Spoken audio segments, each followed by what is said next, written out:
Your NEPA bill is high because you are using the wrong AC. Your prepaid meter runs down very fast because you are using the wrong AC. Now, people always ask me why inverter ACs are better than the normal AC or the basic AC.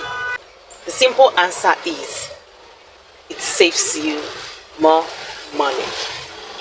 Inverter ACs adjust power slowly without stressing the compressor. So what does this translate to?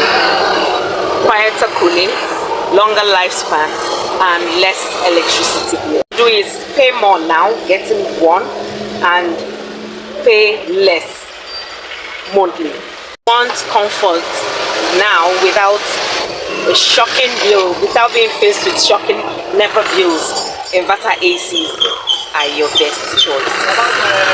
Go for an inverter AC and thank me later. Bye.